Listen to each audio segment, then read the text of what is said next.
I've got a question. How long do you think we humans have? How long does the human race have? Ooh. Oh, wow. I don't exactly know, but it might be soon. I have no clue. No. I hope I give me at least 50 more years. I think there's infinite amount of time. Infinite. It's infinite, yeah. I give us a million years. Being kind, I would say probably about 10 years. 10, 12 years. Thousands of years. 47 years, 3 months, 5 days. It's approximate. We're kind of like cockroaches on the planet. No matter how much damage we'll do, enough of us will survive to procreate and keep it going. Unless we can get to another planet, but then we're just going to fuck it up like we did Earth. Well, I think that we will be here for a long time, but we will change. We're going to turn back into apes.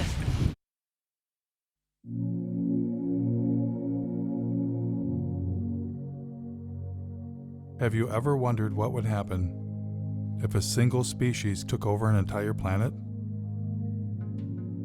Maybe they're cute, maybe they're clever, but lack a certain, shall we say, self-restraint?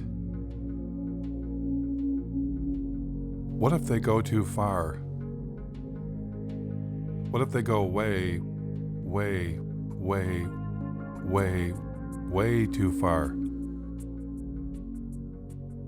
How would they know when it's their time to go?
Due to our release through factories and automobiles every year of more than 6 billion tons of carbon dioxide, our atmosphere seems to be getting warmer.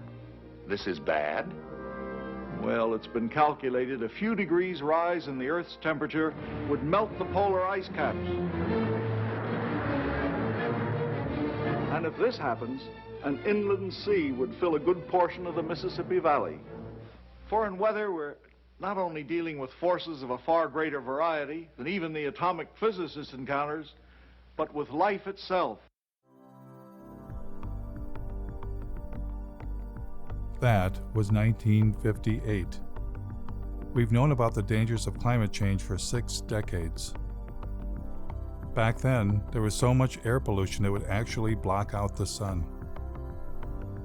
There was so much water pollution, rivers caught on fire. Forget throwing plastic bottles into the water. We tossed our cars in there. We also knew someday we'd run out of oil. For millions of Americans, this may be the worst weekend they've ever faced for finding gasoline to give them the automobile freedom they take as their due. I never doubted humans would find a better way, and I wanted to be part of it. A scientist sounded the alarm, and the modern environmental movement was born. Unless we do bring these chemicals under better control, we are certainly headed for disaster. Students all across the country organized the first Earth Day. At this point in time, it's very, very fashionable to talk about the environment, but as every day proceeds, we find very, very little concrete being done. As for me, you might say I was an early environmentalist. When I was 9 years old, a bulldozer began knocking down the woods near my home. I retaliated by putting sand in its gas tank. When I grew up, I became a tree hugger and moved to the wilds of northern Michigan to build a sustainable homestead and commune with nature. I wired my cabin for solar panels and heated with wood instead of fossil fuels.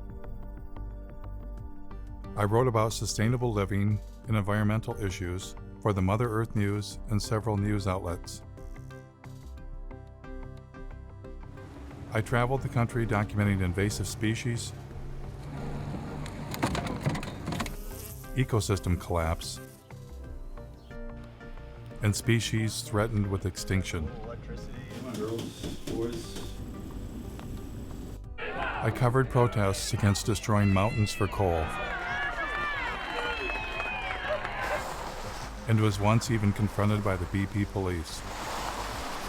You're a journalist? Jeff Gibbs, yeah. By all means, you can take all the pictures you want. Okay. We'll write a report, and then we have to send it to the FBI and the U.S. Attorney's Office. They'll call you. Through all of this, I kept wondering, why are we still addicted to fossil fuels? So I decided to begin following the green energy movement. What better place to check out how our renewable energy revolution is coming along than a solar festival in the Green Mountain state of Vermont, powered by 100% solar energy. Solar. I was having fun and got a chance to ask about getting solar panels installed. You can keep adding, so maybe every time you get a tax return, buy another solar panel.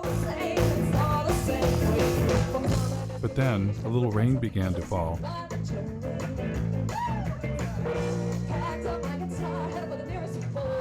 My cameraman noticed some commotion behind the stage. Did you guys set up here? Our buyer needs the generators in case we lose the power. Oh, so the festivals run off solar energy primarily? Primarily. We do need to bring some of this stuff in just because we want to make sure we have enough power to not kill our fancy toys that we have lighting the stage. But the biofuel generator wasn't enough, so they wound up plugging into the electrical grid that we all use. The other inverter operating, it's actually pulling power in from the grid, charging the batteries. It's running backwards from the way we originally intended to do it, but... That was disappointing. But after all, it had been raining. Maybe next time things would go better.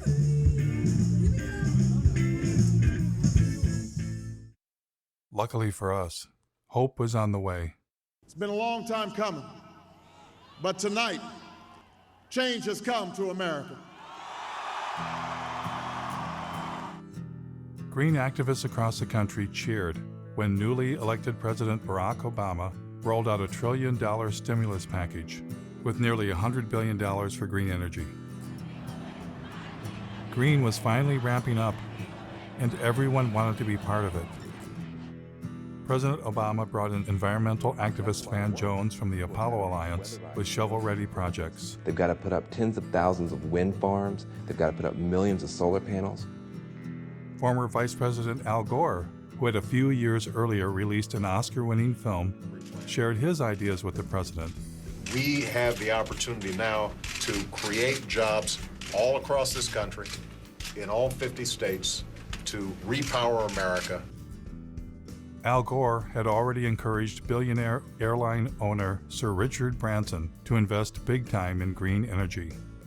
Branson is pledging future profits from his airline to the tune of perhaps $3 billion. $3 billion, that's with a B, to fight global warming. Is Al Gore a prophet? How'd you spell profit?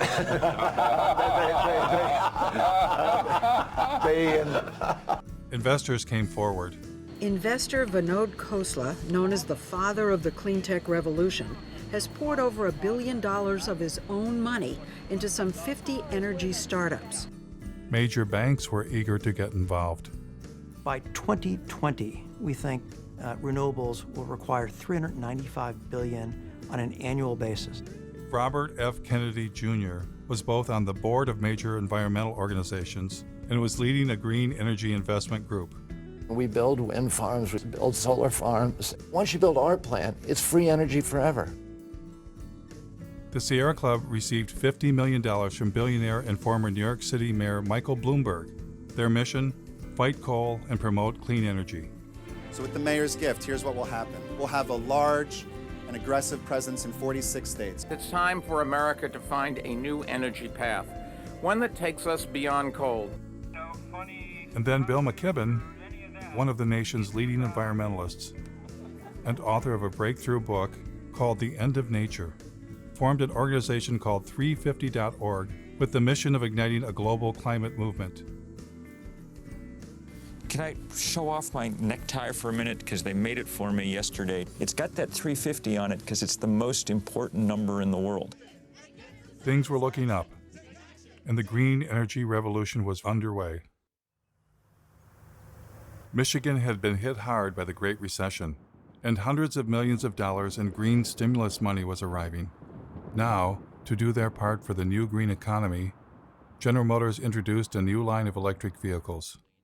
When the Chevy Volt was ready for release, I attended their press conference. So these electric vehicles are ready for public consumption, and we're ready with the infrastructure, with the rates, with the communications. I am extremely grateful to be here today, and in fact, this is a chance for me to say thank you more formally. The Chevy Volt is upstairs. We'll be able to take a look at it. We got about 1,000 photos. Yeah. Is it plug?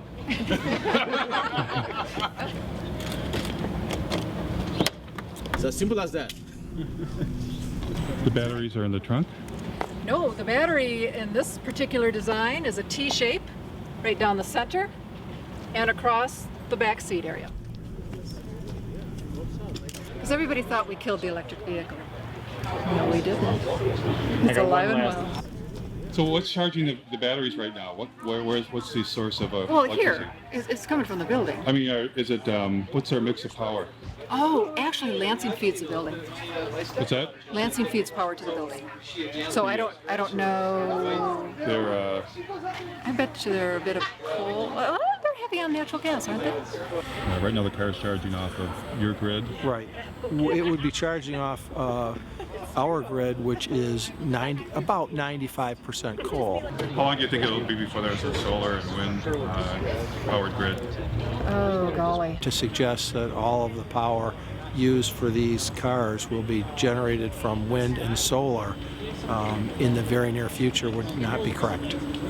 In fact, we're talking about charging these up at night, so there won't be any solar at that time. So we're down to wind, and very often at night the wind does fall off. So I don't think coal is bad.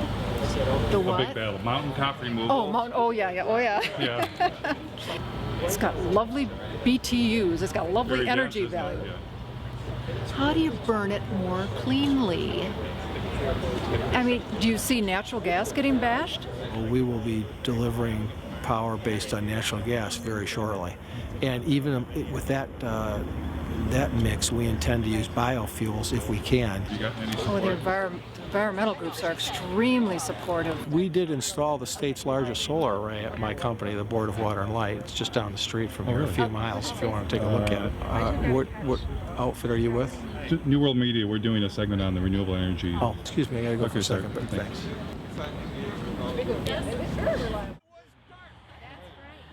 I decided to take him up on his offer to check out their football field-sized solar array right down the street. What we're trying to do with this kind of a tour is get a sense for what they've already done as an indication of what we could do to push the envelope even further.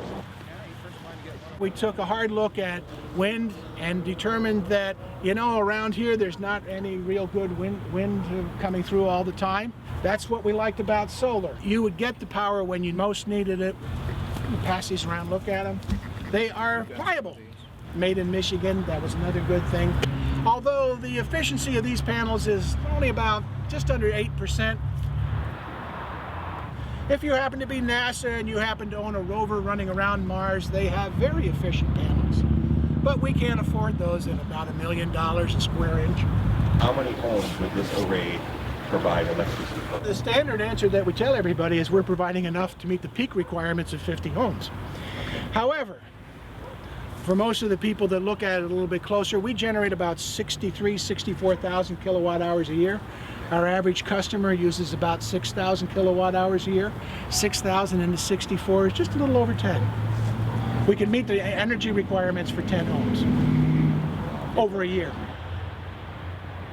Will that be an incentive to put more solar on?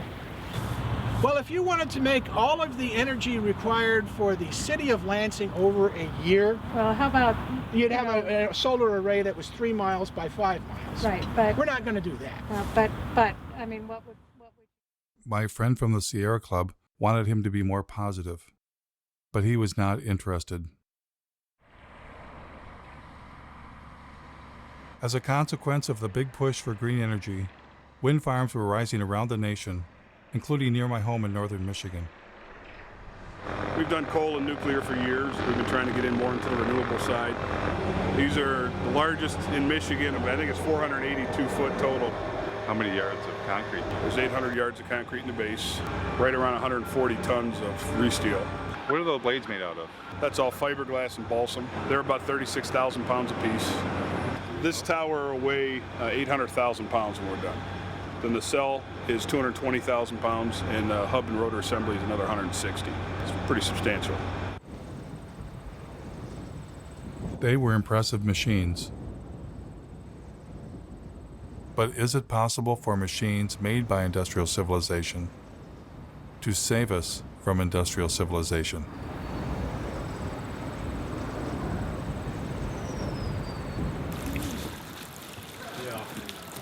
In environmental leader Bill McKibben's home state of Vermont, the Green Mountain State, a site was being cleared for the installation of wind turbines.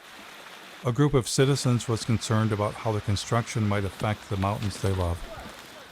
I joined them for a tour. It's going to be 21 turbines. 21. Yeah. On this in this project. Yeah. The estimate was maybe there would be 3 full-time jobs. If the goal is to try to make Vermont the leader in climate change, I appreciate looking to the sky in the hopes that we can do that. But more importantly, I'm personally looking at the ground thinking this is not the kind of legacy I'd want to leave to my kids. When I was a kid, we'd go hiking in these woods. We would be able to drink from the waters down the hill here, and now you have to question that. And how long are these towers supposed to last? 20-something years. 20 I know. It's just. Oh, wait a minute. You're it's kidding a me. nanosecond. 20 years? Oh, it's a nanosecond in the time of energy. Does anybody consider that this is mountaintop removal for wind instead of coal? Yeah, and we've even had people say if you can do mountaintop removal in Kentucky and West Virginia for coal, then it's about time that the rest of the country shared in the mountaintop removal too. Hello.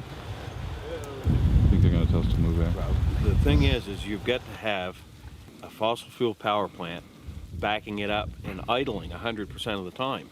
Because if you cycle up or cycle down as the demand on the wind comes through, then you actually generate a bigger carbon footprint than if you just ran it straight. Do you ever go to things where they just go, well, that's not true, it doesn't matter, we're going to have the smart grid? Doesn't make any difference. You still got to have it idling, because let's just say the wind stopped right now. Just stopped for an hour. You've got to have that power. What do you do? I'm a environmental health and safety consultant. I usually work with businesses to help them do things, but I would never work with scum like this.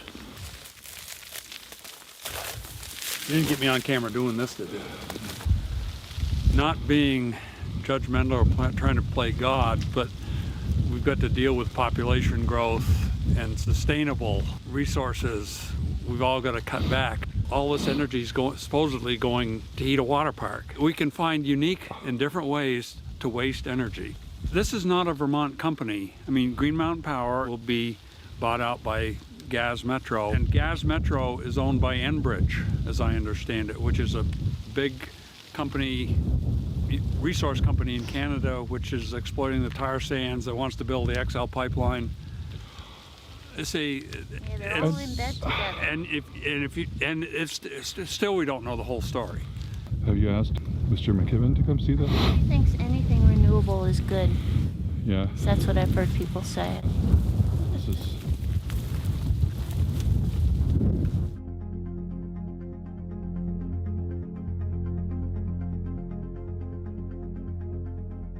I'm in a strange position. I'm against our addiction to fossil fuels and have long been a fan of green energy. But everywhere I encountered green energy, it wasn't what it seemed. This is like a perpetual energy battery. And where do you get the hydrogen from? The hydrogen, hydrogen is sourced from any hydrocarbon material. So you can get it from natural gas, you can get it from any petroleum or oil-based product material. I read about a zoo that was said to be powered by elephant manure. But it turned out the elephants didn't even produce enough manure to heat the elephant barn. That we don't even really make enough, and what we have elephant-wise, to even do that. We would need a lot more. More elephants. Yep, more elephants, more manure. Ethanol plants also seem to have a secret ingredient. This is the most productive farmland in the world, and we're not that far west of the biggest coal mines in the world as well. So bring the two together and get an ethanol plant. Great. So ethanol was reliant on two things: a giant fossil fuel-based industrial agricultural system to produce corn, and even more fossil fuels in the form of coal. All of this in the attempt to replace fossil fuels? It was enough to make my head explode. I was getting the uneasy feeling that green energy was not going to save us. And I wasn't the only one. I've counted something like 25 different alternative energy options. So surely among all of those, there are enough sources of energy to keep us living basically the way we are in perpetuity. That's not the reality. We're getting, in some cases, no energy from these potential options. Richard York of the University of Oregon published a study in the journal Nature in which he posed the question, do non-fossil energy sources actually replace fossil fuels? Well, we implicitly assume often the substitute pushes out the thing you want it to substitute for. What you find is nations that add non-fossil energy sources do not seem to see a particular suppression of fossil fuel use. That's pretty mind-blowing. We've got billions of dollars being spent, and green energy is not even replacing fossil fuels. They don't even know that that's a question, yes.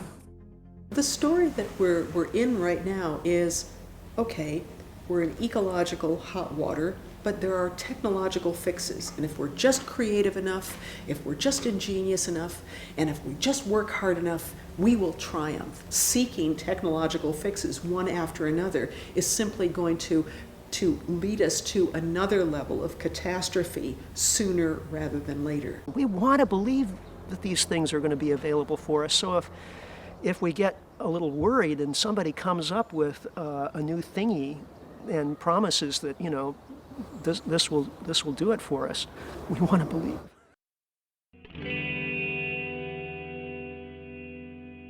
Because we're a little worried. Are we desperate to accept any idea that sounds alternative or green? Are we avoiding looking too closely because we don't want to know the answer?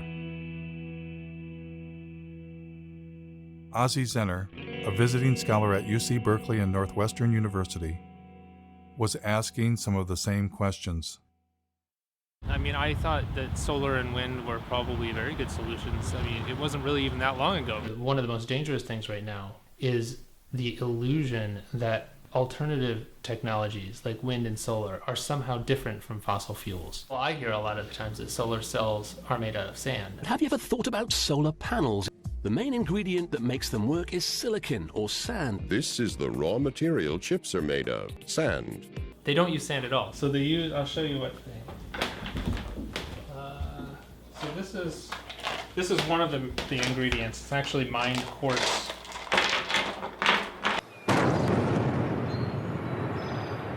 Spruce Pine, North Carolina, regarded as the finest source of high-purity quartz in the world for semiconductor, solar, and communication applications. But you can't use sand because sand has too many impurities. So you start with a very high-quality quartz and a very high-quality coal. And then you put those two together into an arc furnace and you melt them. The quartz is then melted with coal in a large furnace at temperatures of up to 1,800 degrees. So you need more coal to do that. So I get another coal out. So that's when we melt these together, we get silicon metal and carbon dioxide. And the carbon dioxide just goes off and you got rid of the carbon, you're left with silicon metal. This is not clean coal. Not clean coal. Ozzie Zenner said it was an illusion that renewables were replacing coal or any fossil fuel. Environmental groups continued telling a different story. We've already seen more than 25% of the U.S. coal fleet has already either retired or is on a schedule to retire. Coal plants were closing, but Ozzie explained that well-meaning people were being misled. NV Energy is now going to go ahead and shut down the plant and go with renewable. One of the largest solar plants, and that's going to happen right behind me. Since you can't replace a coal plant with solar, they're actually replacing the coal plant with 2 natural gas plants. And natural gas is a fossil fuel. This is the Las Vegas cogen natural gas plant. This is one of the facilities that's replacing the coal plant that's being shut down. This is the Sun Peak generating facility. This is the second natural gas plant that was used to replace the coal plant. And you hear the same story in Iowa. Instead of using energy generated by coal-fired power plants, the solar farm will now avoid about 2.1 million pounds of carbon pollution. But then they're building a larger natural gas plant. This is a 650 megawatt natural gas plant. That's 4 times more megawatts than the coal plant over there that it's replacing. And they're doing the same thing in North Carolina, which was the subject of that Years of Living Dangerously series. Duke Energy operates a coal plant right outside of Asheville that is the biggest source of climate pollution in western North Carolina. And we are working to retire that plant and replace it with clean energy. But what they don't tell you is that we're also building a larger natural gas facility. So we'll be retiring a 2-unit, 376 megawatt coal plant. We'll invest $750 million to build a state-of-the-art natural gas plant. When Michael Brune stands up and talks about clean energy, he's using solar cells and wind turbines. This is the new world, 100% clean energy. When Michael Bloomberg stands up and says cleaner energy, he's talking about natural gas. Create cleaner energy, solar, wind, and natural gas. In fact, the Sierra Club's Beyond Coal campaign actually coincides with one of the largest expansions of fossil fuel production that we've ever pulled off, most of that being natural gas. Ozzie's assertion that renewables were not replacing fossil fuels, if true, would upend all of our assumptions about green energy and what was going to save us. What would happen if I asked the same question to industry insiders? Like, where do solar panels come from? Well, you have to start with a mine. Or, what's stopping us from running the world on 100% solar and wind? Well, intermittency is one of the major challenges with grid stability. The sun's everywhere except when it's not there. There's a lot of developers that were flocking to California wanting to connect their solar farms and wind farms. The utilities would turn to me and my team to help them look at what the impact to their grid would be. When we add solar cells or wind turbines to a grid, do we get to shut off a coal plant? That's certainly the goal. The problem is, or the difference is that renewables are intermittent. All of a sudden a cloud cover could come over and your solar generation could drastically decrease. And if you don't have something else there to meet whatever the load is at that moment, then you're going to have power outages. So we don't get to turn a fossil fuel power plant off when the sun is shining or the wind is blowing? Well, it's not that easy. We need to be able to back up that power to keep the system steady all the time so it doesn't collapse. Most likely that's through fast-acting gas plants, but also what we call the baseload plants, either nuclear or coal, that are on all the time, but that maybe can be dialed down during the day and dialed up when demand starts rising. Does it affect the efficiency to turn fossil fuel power plants on and off? Oh yeah, they don't like to be dialed up and down. It does make, that's wear and tear for them. Turning them on, turning it off, there's energy used and lost in any time. Kind of like when you turn on your car and off, you use a little extra gas to get it turned on. I do still think you have to maintain a base load of some kinds. What's the solution then? You need energy storage. Without storage, you can't count on it. If you can store the energy that's created off of things that are intermittent, like solar and wind, you can store that, then you're reducing your need for a baseload. But would adding storage like batteries increase the carbon footprint? Yeah, absolutely. In a big way, actually. And as more energy storage gets on the grid, it has a mass scale implication. When I looked up how much battery storage there is, it was less than 0.1% of what's needed. In a couple years, they begin to degrade and need to be replaced a few years later. I learned that the solar panels don't last forever either. Some solar panels are built to last only 10 years, so that it's not as if you get this just magic free energy, right? I don't know that it's the solution, and here I am helping to sell in materials that would go in photovoltaics. And so, to overcome profound limitations of solar and wind, rarely discussed in the media, a new generation of technology was rising in the California desert. What is this? What we're using is a field of mirrors to focus sunlight onto a tower. The power plant itself, at 377 megawatts, will be the largest of its kind in the world. This will become the biggest solar plant in the world. There's some people that look out in the desert and they see miles and miles of emptiness. I see miles and miles of a gold mine. But this next generation had a fossil fuel secret too. This solar facility burns natural gas pretty much every morning in order to get started up. How long do they have to burn it for? Hours usually. This is the incoming natural gas for the facility. This plant would work about as well without natural gas as I would without coffee in the morning. Or maybe how you would be without food. Without food, yeah. They have to file for acid rain permits for nitrous oxide emissions. They have to apply for carbon offset permits because they're producing carbon dioxide here, so they have to offset that. The whole thing is built using fossil fuel infrastructure, from the concrete to the steel to the mirrors to the backing on the mirrors. The sun is renewable, but the solar arrays are not. Oh, come on. There's got to be something renewable. Glass is renewable. Glass is not renewable. Iron's renewable.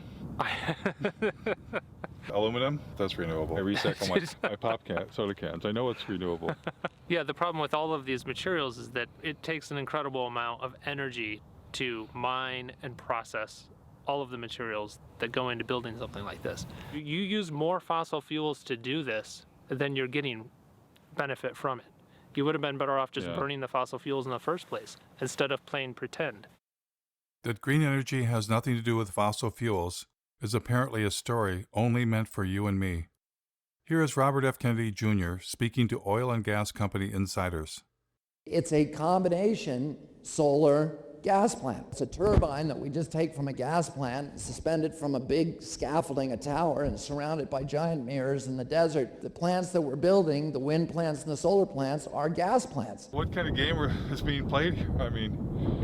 Well, we're basically just being fed a lie. For instance, you'll hear about Germany running on wind and solar. 35% right now. 50% of their power. There were days this past summer when the Germans were generating 80% of their power from the sun. But Germany is still Europe's largest consumer of coal. Aber wenn in dieser Region die meiste Kohle gefördert wird, dann ist ja auch hier der größte CO2-Ausstoß. Only a small fraction of their energy actually comes from wind and solar. In fact, Germany is pushing forward with a large terminal that could import natural gas from the United States. Elon Musk, the founder of Tesla, when he announced his Gigafactory battery plant, he said it would power itself with wind and solar energy. Through a combination of geothermal, wind, and solar, it will produce all the energy that it needs.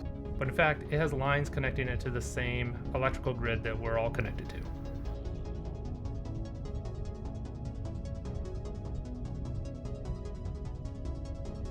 Electric cars, wind turbines, and solar panels use rare earth metals. And in fact, the rare earth mine is right up the street from here.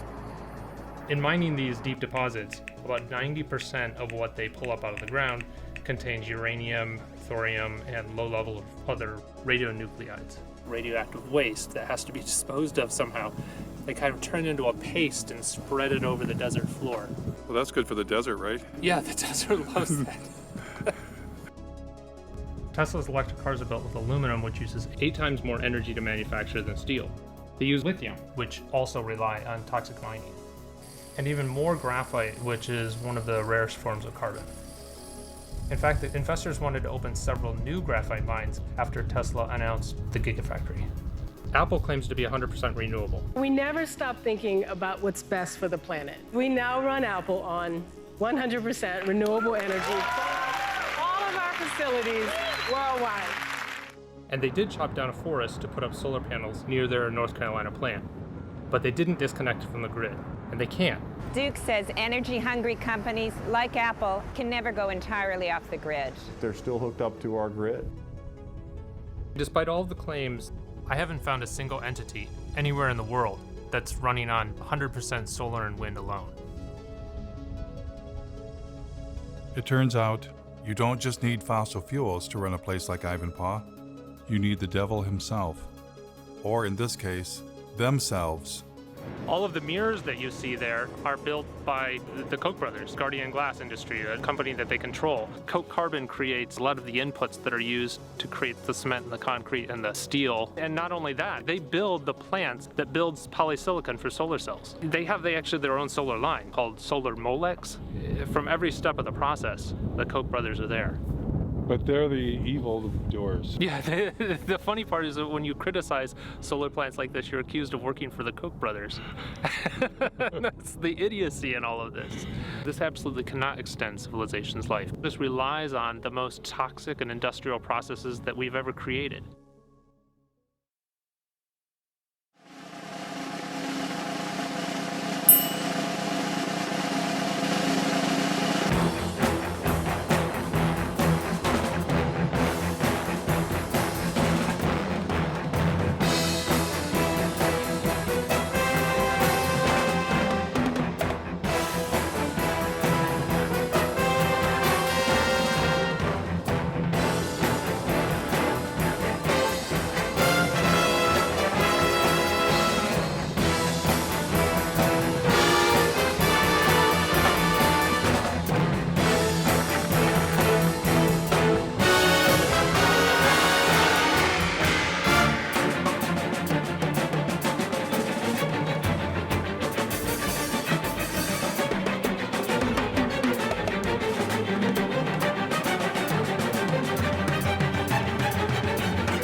The beauty of a solar facility, and particularly this technology, is that it is so environmentally benign.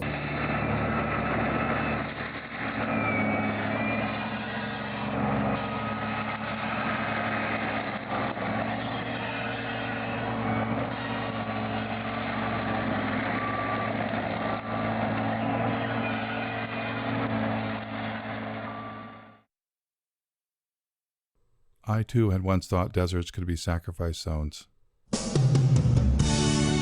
I was wrong. Deserts are not dead. They are in fact full of ancient life.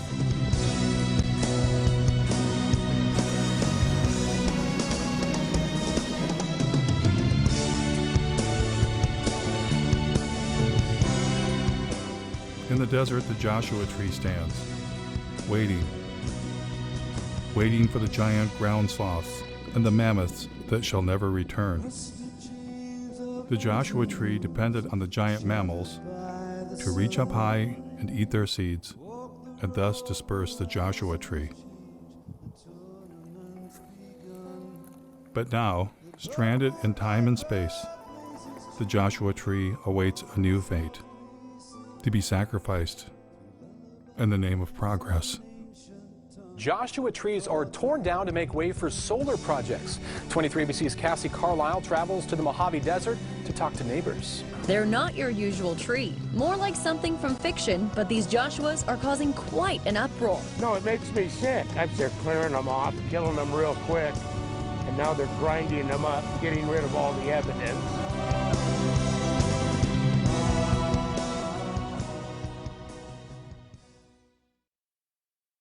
Not far from Ivanpah Solar, Daggett, California was home to several generations of solar arrays, including some of the first on the planet.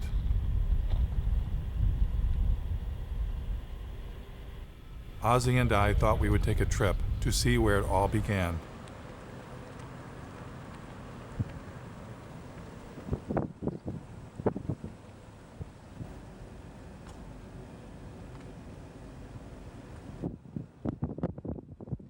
This is one of the sunniest places in the planet, really.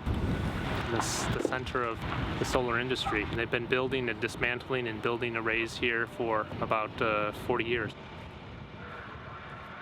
Then we happened to run into the mayor of Daggett.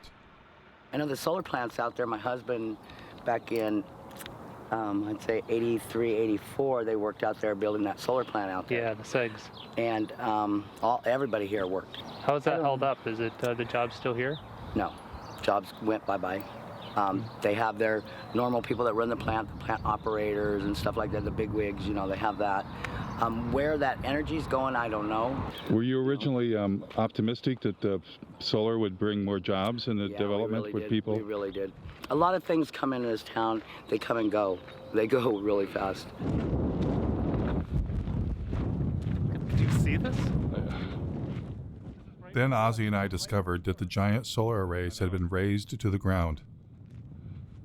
Oh my God. I mean, this was huge. It suddenly dawned on me what we were looking at. A solar dead zone. Look at the blowing sand. Yeah, there's sand everywhere. There's sand dunes forming around this area. Wow.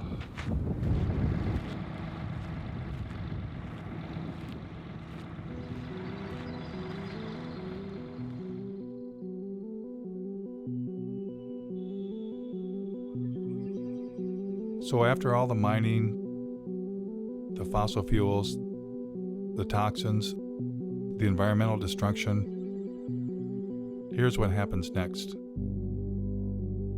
Only a few years after it was built, things at Ivanpah began to fall apart. Broken mirrors littered the desert. Yes, these giant solar and wind technology installations may last only a few decades, then tear it down and start all over again. If there's enough planet left.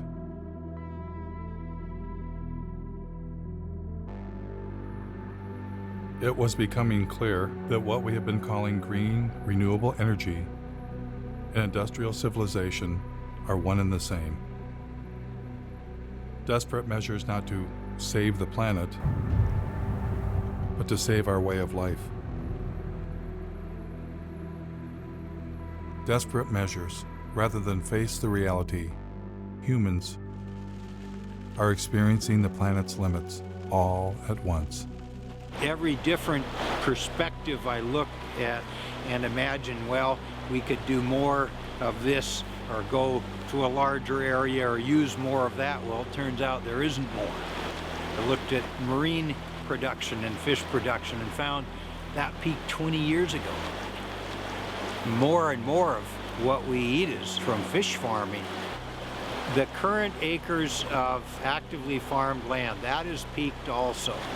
The rivers are already being irrigated to about the limits of what they can sustain. The Colorado River doesn't get to the ocean anymore. Well, then you start looking at groundwater, the southern Great Plains, and I think they can almost predict when they will run out of groundwater, and it's in a decade or two.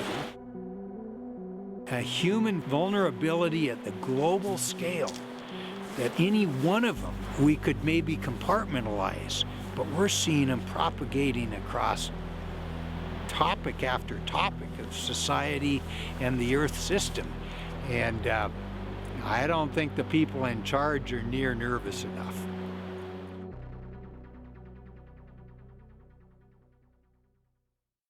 Though each of them takes climate change seriously, every expert I talked to wanted to bring my attention to the same underlying problem. There are too many human beings using too much, too fast. As a global community, we really have got to start dealing with the issue of population. Population growth continues to be not the elephant, the herd of elephants in the room. Can a single species that's come to dominate an entire planet be smart enough to voluntarily limit its own presence? Is there any precedence for that in nature?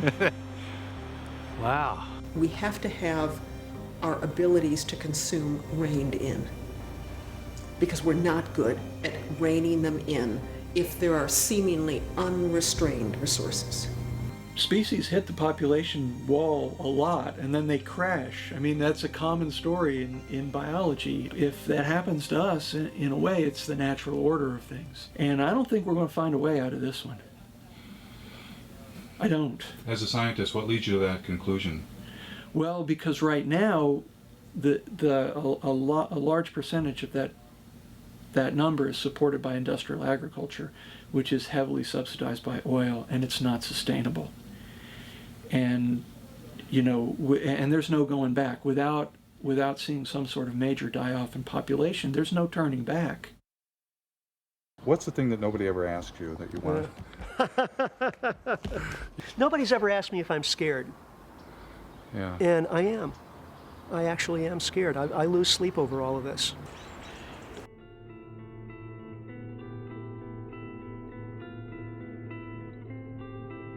It took modern humans tens of thousands of years to reach a population of 700 million. And then we tapped into millions of years of stored energy known as fossil fuels. Our human population exploded. It increased by 10 times in a mere 200 years. Our consumption has also exploded, on average 10 times per person, and many times more in the Western world. You put the two together, the result is a total human impact 100 times greater than only 200 years ago. And that is the most terrifying realization I have ever had. We humans are poised for a fall from an unimaginable height. Not because of one thing, not climate change alone, but all the human-caused changes the planet is suffering from. So why are bankers, industrialists, and environmental leaders only focused on the narrow solution of green technology? Is it the profit motive? And why, for most of my life, have I fallen for the illusion green energy would save us?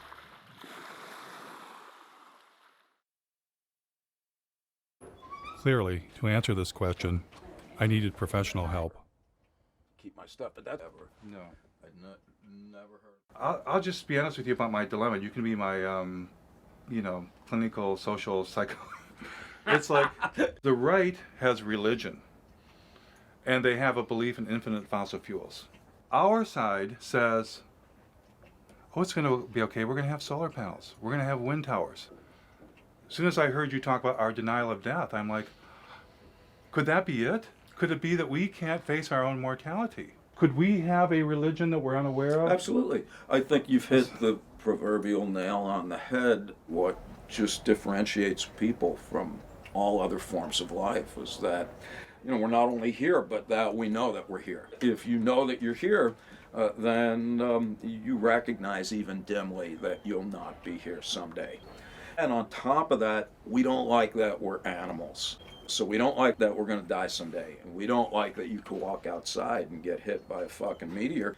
What human beings did back in yesteryear is to envelop ourselves in culturally constructed belief systems. You know, call them cultures, call them worldviews, schemes of things, whatever you call them, every human community has them.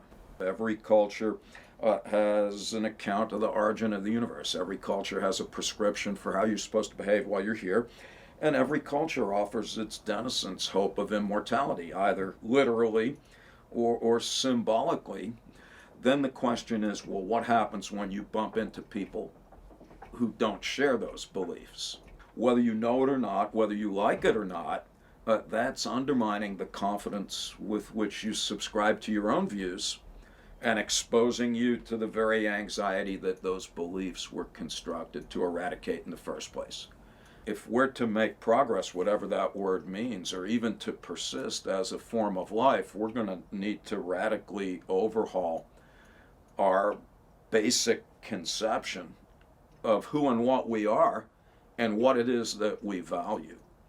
Because the people that you referred to earlier, both on the left and the right, that think we're going to be able to discover more oil or solar panel ourselves into the future, where life will look pretty much like it does now, you know, only cleaner and better. Either with more oil or greener Correct. or both. I think that's just frankly delusional. What I'm hearing is that if I haven't come to grips with my own anxiety about death and life and presented with a reminder of that, yeah, I'm highly likely to make some tragic decisions for the community. Yes. The only solution in principle is, you know, as Albert Camus put it, he said, there's only one liberty: to come to terms with death. Thereafter, anything is possible. I find that downright inspiring. As for our environmental leaders who dwelled in comfortable illusions, how tragic of decisions were they capable of making? I was about to find out.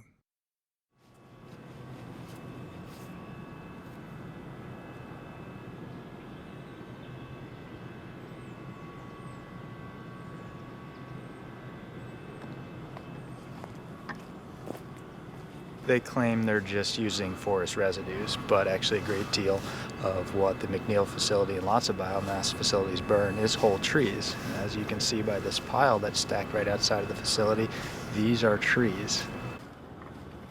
It turns out that the biggest source of green energy in Vermont is something called biomass, burning trees to create electricity. This is definitely not the way, and that the first step is actually looking at our lifestyles and how we can reduce our energy consumption. This is all the ash that has varying levels of toxic metals, a great deal of radiation, as these trees have been absorbed. Oops, there's a... You're in unforbidden territory here. Are we? I asked both of you to come up to our office, okay? Is that something you're interested in doing? It's not an interest. You got 5 seconds or I'm calling 911. Okay. You got 2 individuals here. The police will be down here in about 2 minutes. But you asked us to leave and we're doing so, I'm so we're not not asking you to leave. I'm asking you to come up to the office. Okay, thanks for the offer. Maybe next time? You got everything here. So you have the #1 polluter in the state that people think emits magical fairy dust from the smokestack.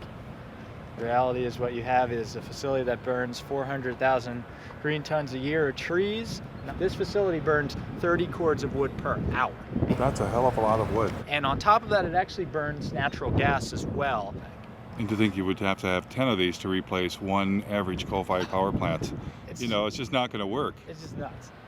It takes a great deal of fossil fuels to cut down all of these trees, to truck them in, to use the big machinery to dump the wood chips everywhere. So the idea that somehow this is not anything to do with fossil fuels just doesn't even make any sense. It couldn't happen without fossil fuels, in fact. How did the environmental groups get pulled into this? Obviously, the main factor is delusion. A lot of these environmental groups have been saying that all we have to do is, for instance, switch our fossil fuel economy over to a few solar panels and windmills, and we can continue living life, as normal. Some of the environmental groups have been for years touting facilities like this, saying that, number one, it's carbon neutral, that this will actually help us fend off climate change because there are no CO2 emissions. It actually emits over 400,000 tons per year of carbon dioxide. Oh, but once we cut them, they'll grow back. They'll grow back over a period of decades to centuries. But if we cut every tree in the United States, it would be able to power the country for a year, and then what happens when, the trees are gone?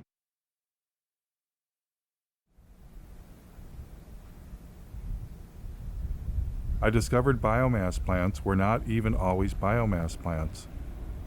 This is actually a solid waste incinerator that's posing as a biomass plant. The impact on this community is severe. The plant is right next to its Head Start school for preschool kids. There is Green Hill Manor, and that's an assisted living senior residence.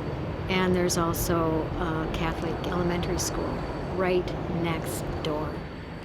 How do you know they're polluting? Can you see it We ever? can see it.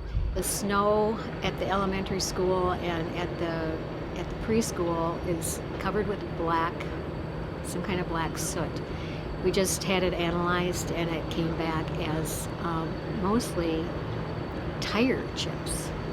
They have to add tire-derived fuel to raise the temperature of the fire, because anybody who's tried to burn green wood or wet wood knows that it doesn't burn very well. But this biomass plant had yet another surprise. They admit that they burn 20.1 tons per hour of creosote-treated railroad ties. Besides that, they are allowed to burn 500 pounds per hour of PCP-treated railroad ties. These are shipped in from Canada. It's not green, it's not renewable, it's not carbon neutral, it's not anything that they claim it to be. Yet, they got $11.5 million grant because it was classified as renewable. The plant owner told us that they were having trouble getting enough wood chips. And he even asked us if we had any scrap wood where we lived, would we call the plant to let them know so they could come up and pick it up. We're not talking about some old industrial site. We're next to one of the most beautiful places in the world. We are next to Lake Superior. This is Keweenaw Bay. This is actually Lance Bay. It's part of Keweenaw Bay. It's Lake Superior, our lake. So it's a very sacred place to many people.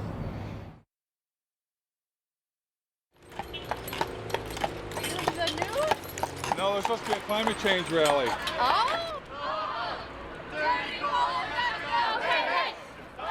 Michigan State University students, inspired by 350.org, were holding a rally for the clean energy future they'd been promised.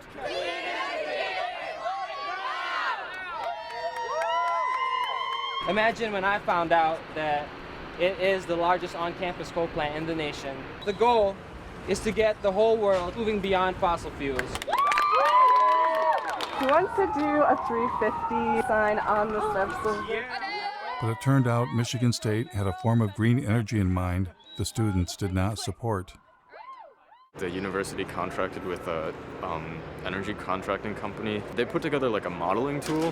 First 2 or 3 months that the steering committee was using this modeling tool, it didn't even contain data for wind or solar. So there was... Adam told me they were planning on substituting coal burning with biomass burning. The permit that is currently being considered by the state is a permit for 24,000 tons of biomass per year. And the plan is to do that in all four boilers. Unfortunately, the steering committee considers biomass renewable at the moment, which we're not happy with. Michigan State wasn't the only university to go green. I'm happy to announce that Carolina will be going beyond coal in the next decade. Now, as we begin to wean ourselves on coal, we're about to try another alternative energy source, biomass. And who is here to help the University of North Carolina switch from burning coal to burning trees? So it is a great pleasure to be here today to celebrate the remarkable step that the university is taking to say we're going to do our part. A remarkable step indeed. We're to do our part by getting out of bed with coal companies and into bed with logging companies? Where did the idea of colleges going green by burning trees come from anyway? A little college called Middlebury in the heart of Vermont. Welcome to the celebration of the opening of Middlebury's new biomass gasification system. It's now my great pleasure to introduce this afternoon's speaker, Bill McKibben. What powers a learning community? And as of this afternoon, the easy answer to that is wood chips. It's incredibly beautiful to stand over there and see that big bunker full of wood chips. You can put any kind of wood in, oak, willow, whatever you want. Pretty much anything that burns, we can toss in there if we can chip it down to the right size. And there are very few similar cases any place in this country of that kind of change over that scale. But it shows it could happen anywhere, and it should happen anywhere. In fact, it must happen everywhere. It must happen everywhere. And now it's time for a nature break, enjoying our sustainably managed Michigan forests. If you walk through here and you look, there's virtually nothing growing. A little bit of grass occasionally. And it seemed that biomass plants indeed were suddenly everywhere. Like this one in Cadillac, Michigan. In Detroit, an incinerator that burned garbage was considered green. The Detroit incinerator is known to emit horrible smells and pollutants that neighbors say make them feel sick and put their health at risk. It's a stink. It's a horrendous stink. A proposed biofuel plant for the Upper Peninsula of Michigan would consume trees from tens of thousands of square miles.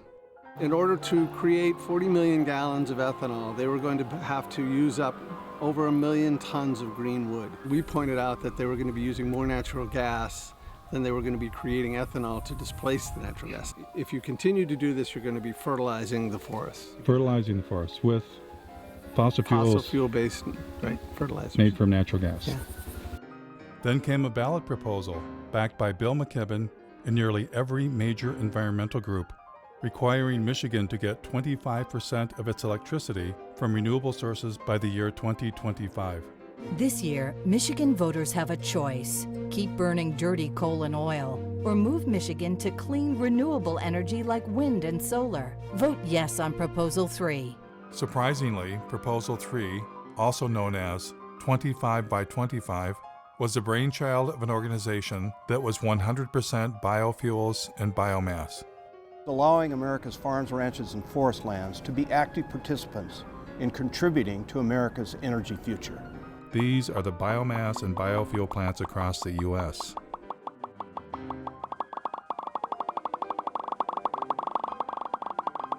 How did this happen? And it wasn't just the USA, it was all around the world. Wood chips, which is just a euphemism for trees, are being exported to Europe from America, British Columbia, Brazil, and Indonesia, wherever they can get them from. Biomass, especially when you add in biofuels, is by far the largest portion of green energy around the world, even in Germany, source of the solar miracle. But maybe I was missing something. Maybe I had it all wrong. I decided to ask people protesting fossil fuels how they felt about biomass and biofuels as green energy. Did you say we don't need to do biofuels and food and forest for energy? No, definitely not. Of course not. Of course not. Burning biomass, any kind of combustion is something we just need to move away from. The more trees we have, the better. A lot of that didn't grow overnight. If we cut it down, we don't know the impact of that. You're here as an oak tree, fight a chainsaw, that wouldn't be saving the planet. No, it's a painful way to go. I can tell you that right now. It'd take you a while to regrow. Yeah. It wouldn't be me, it would be like an offspring, you know? With so many people doing it on such a massive scale, all of a sudden at once, like, that's That's pretty serious. No, I think we should not be burning trees. No. Why would we cut down trees? We shouldn't replace one terrible way of getting energy with another terrible way of getting energy. Exactly. Because it's one thing. Clearly, most citizens are opposed to biomass and biofuels. But what about environmental leaders? At times, they have promoted biomass, but other times, they sound like they are against biomass. Like this Sierra Club policy, we are deeply concerned about the implications of wood to energy for native forests. Or this statement signed on by 75 environmental groups, burning forests for energy will destroy one of our best defenses against climate change. But then again, their language leaves loopholes that enable biomass. The NRDC says you must use the right types of biomass. The Dogwood Alliance says maybe small biomass plants are okay. And the Sierra Club flat out states biomass can be sustainable.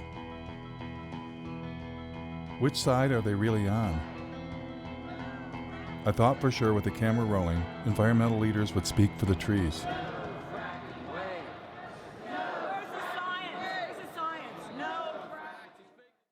We're here to tell a story about what the forests of this state, of our Commonwealth, mean to us. Does your organization have any stance on that? I'm not sure I would say we support it as much as we can wrap our heads around it. We've almost made a peace with the timber industry. I'm just curious, what's your group's stance on using forests for biomass?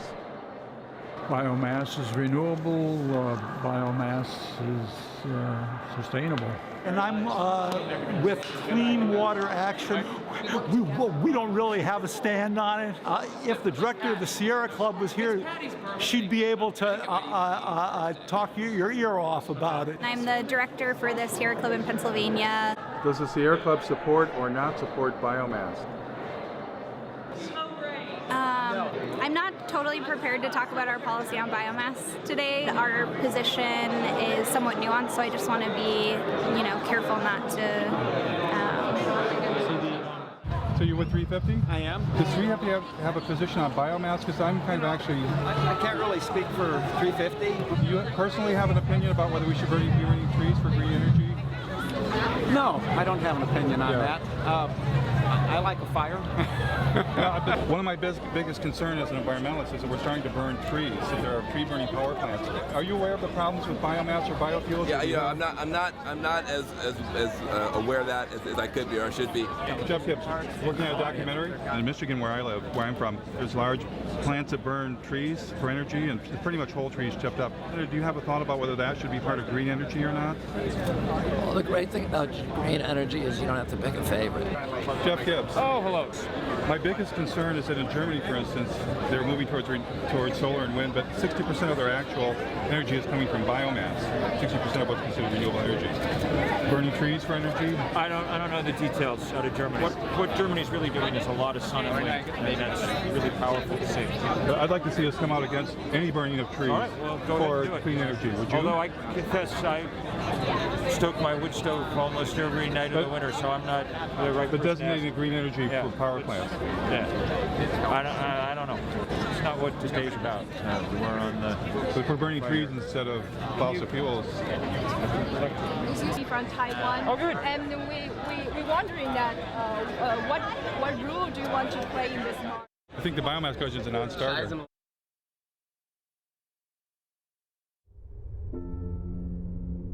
I found only one environmental leader willing to reject biomass and biofuels. So we are talking of the old oil economy trying to maintain itself now through another raw material, the green planet. The only reason corn and soya is being planted for biofuel in this country is the subsidies make it profitable. I think the big crisis of our times is our minds have been manipulated to give power to illusions. We shifted to measuring growth, not in terms of how life is enriched, but in terms of how life is destroyed. Her honesty was refreshing. But as for the rest of them, I wondered, what are they hiding? And why are they hiding it? Is it their ignorance? Or is it something else? What if they themselves had become misguided? What if they've made some kind of deal they shouldn't have made and are leading us all off the cliff?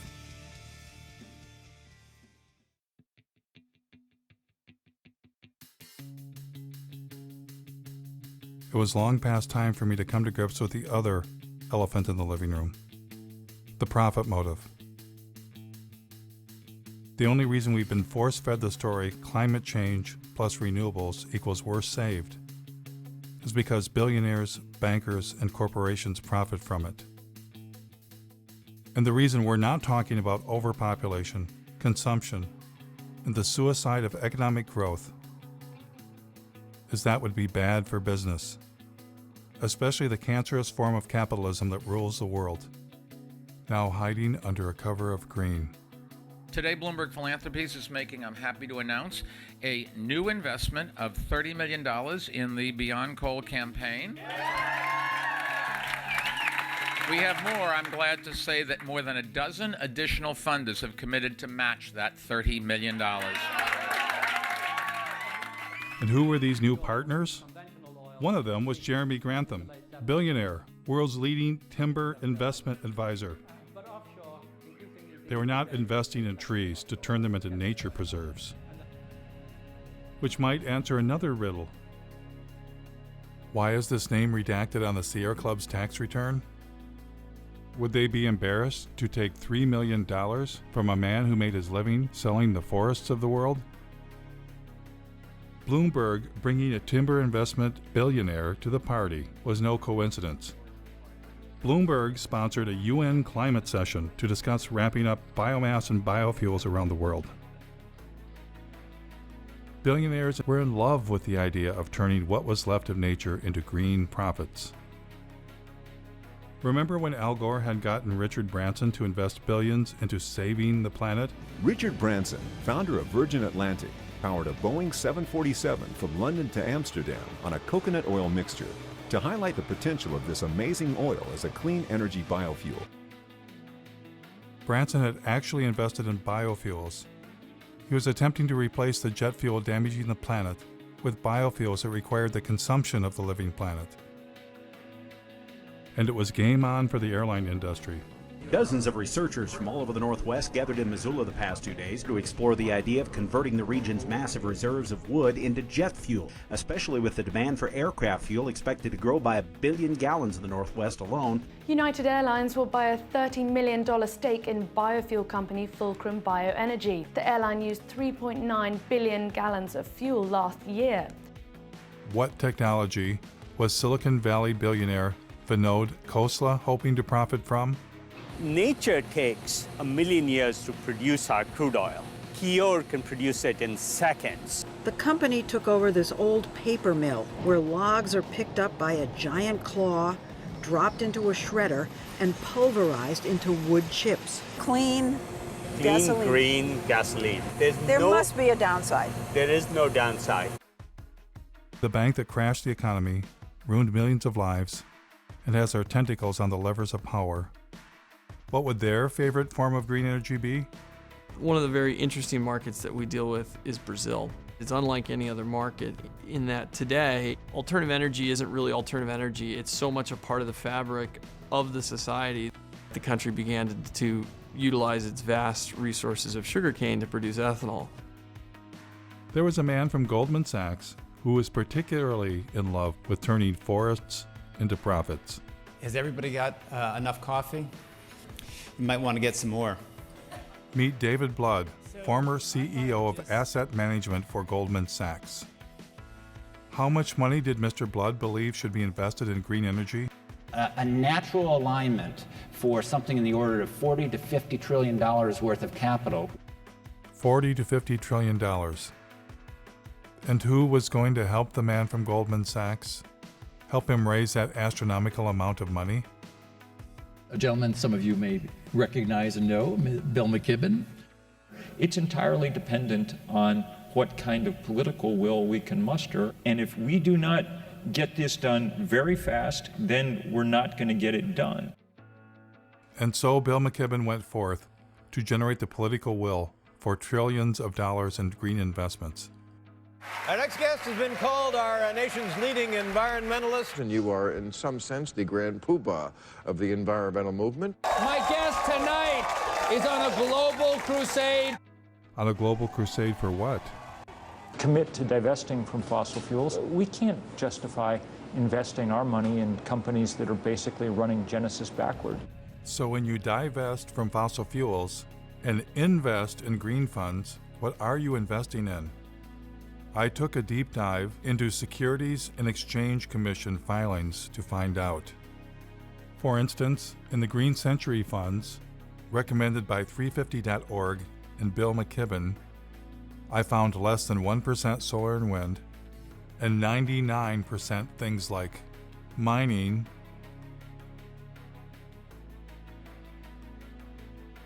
oil and gas infrastructure companies, including a tar sands exploiter, McDonald's, one of the companies driving meat consumption across the planet, Archer Daniels Midland, one of the world's largest producers of biofuel, Coca-Cola, the largest creator of plastic pollution on Earth, logging and paper companies, including one that brags about biomass burning, and banks. Lots of banks, including BlackRock, the largest financer of deforestation on Earth. The business that they're engaged in is actually destroying our life support system. The Sierra Club also partners with a green fund called Aspiration. Aspiration also includes dozens of companies profiting from the destruction of the planet,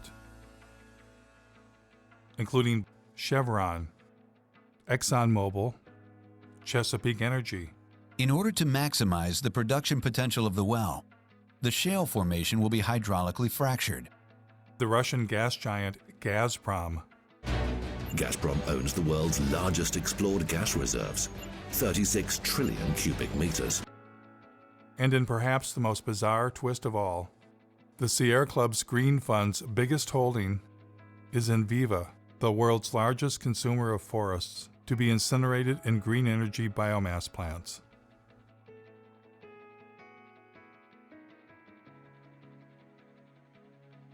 Of course, one investment option is a green fund run by Bill McKibben's buddy David Blood. And who was the chairman of this fund? Someone familiar. Use capitalism that gives incentives for people to do their best. Al Gore and David Blood partnered to form a company called Blood and Gore. No, scratch that.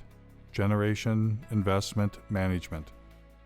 And within this fund, Blood and Gore designated a special investment category, targeting $650 million of biomass and biofuels. Funny thing was, they partnered before Al Gore's film came out. Was that movie just about climate change? Or something else? On one side, we have gold bars. Don't they look good? I'd just like to have some of those gold bars. On the other side of the scales, the entire planet. If we do the right thing, then we're going to create a lot of wealth. And when it came time for Al Gore to choose between the entire planet and getting him some of them gold bars, what choice did he make? Here is Al Gore earning his keep by pretending to care about the rainforest while lobbying Congress on behalf of the sugarcane ethanol industry. Any comment on the Brazilian effort here with the issue of the possibility of expanding into that Amazon River basin with further deforestation to produce more ethanol out of sugarcane is a worry, and apparently you're not as concerned about that. No, I am. I simply forgot. What's been going on there is really very troubling. Nosotros somos humanos que apenas quieren sobreviver. And with your permission, I'll show you a very quick example of it over a period of 25 years. The invasion of sugarcane monocultures in the region clashes with the indigenous people's right to land. These are images of a last-ditch attempt by the Guarani Kiowa to resist eviction. Important to note that the exploitation of the sugarcane growing areas in Brazil does not have to inevitably have the knock-on consequence of causing destruction in the Amazon. Sugarcane fields are burning. They're set alight before the harvest to eliminate the leaves and tops of the plant, which makes cutting more efficient. Environmentalists blame the seemingly endless sugarcane fields for air and water pollution on an epic scale. And along with deforestation, the threat it poses to the environment is becoming clear. Once the indigenous families were expelled, the landowners set their homes on fire.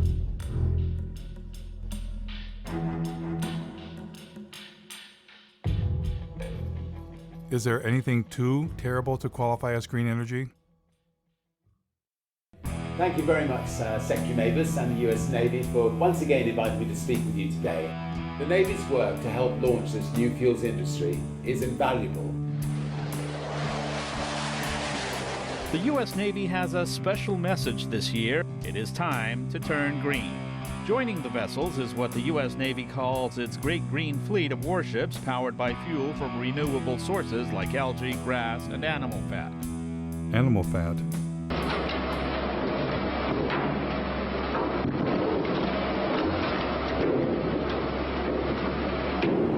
The next time you fill up at your neighborhood gas station, you might find yourself pumping a little alligator into your tank. That's right, UL Lafayette researchers have developed alligator fat into a renewable source for biofuels.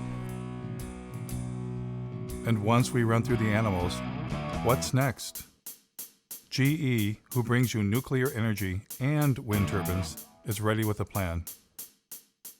I believe that liquid fuels, chemicals are eventually going to have to be made from sustainable raw materials. We believe that seaweed is one of the most attractive opportunities.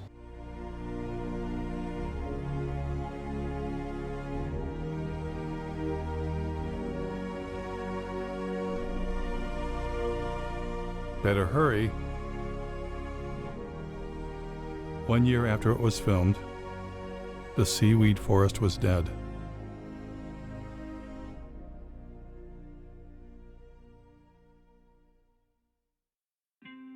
You might ask yourself, how could men destroy what remains of nature to enrich themselves? Well, that's why they're billionaires, and you're not. The takeover of the environmental movement by capitalism is now complete. Environmentalists are no longer resisting those with the profit motive, but collaborating with them. The Nature Conservancy is now the Logging Conservancy. We will capture the most important pieces biologically, and there will be another large block sold to timber investment groups. The Union of Concerned Scientists has become the Union of Concerned Salesmen, having taken millions not for science, but to create markets for electric cars. The Sierra Club sells electric cars and solar panels right from their website. The best thing about Sungevity is that they make it easy for you. All that you have to do is to say yes. The New York Times partners with ExxonMobil to bring you the good news about biofuels. Algae-derived fuel could help us meet growing demand. Treehugger.com, which claims to be the largest single source of environmental news, was founded and funded by Georgia Pacific, a logging company. In fact, they are neighbors. Georgia Pacific is owned by our friends the Koch brothers, who are likely the largest recipient of green energy biomass subsidies in the United States. Yes, the merger of environmentalism and capitalism is now complete. But maybe it's always been complete. How is 350.org funded? Well, not very well. Who are your funders? Sure. To the degree that we have any money at all, it's come from a few foundations in Europe and the U.S. Let's see. I'm trying to think who the biggest funders are. There's a foundation based in Sweden called, I think it's called the Rasmussen Foundation, that I think has been the biggest funder. So you don't get money from Pew or Rockefeller or any of those big No, we did. Rockefeller Brothers Fund gave us some money right when we were starting out. That's been useful too. But they no longer fund you? I don't know. I don't have a sort of really funder sitting in front of me. That's usually something that people know. Rockefeller's been one of our is a great ally in this fight. You just sold your TV network to Al Jazeera. Right. And that government is basically nothing but an oil producer. Gas mainly and oil. Your take on that, about $100 million pre-tax from a country that bases its wealth on fossil fuels. Isn't there a bit of hypocrisy in that?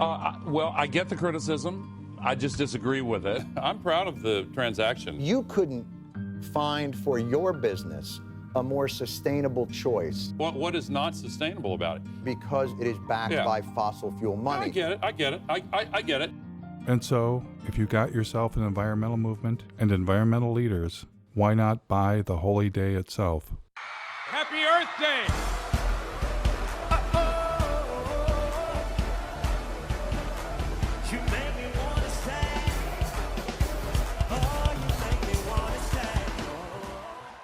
Now we are facing the greatest sets of issues that we've seen in my lifetime. It's time now for a new generation to jump up on the stage and create a habitable country, a habitable planet that we can all enjoy. Are you that generation? I need to thank Building Energy, which provided so much solar power to this that we've powered the entire event with solar energy. But when I went backstage to see what was really going on, You ain't running this whole thing on that, Jack. I can tell you that. The toaster is 1,200 watts. So that run right there could run a toaster. I found the installer. Hi. Are they running the festival on these solar panels? The concert is run by diesel generation system. They didn't ask us to energize the concert. Oh, okay. And we'd also like to thank our incredible corporate sponsors who've been behind the movement to end extreme poverty and tackle climate change since the very beginning. We want to thank Toyota, Citibank. We want to thank Caterpillar. We're standing at the construction site of the Dakota Access Pipeline. It looks like there are at least 3 bulldozers actually bulldozing the land. People have gone through the fence. The bulldozers are still going. And they're marching over the dirt mounds. Without these partners, it wouldn't be possible. Let's give them a round of applause, everyone.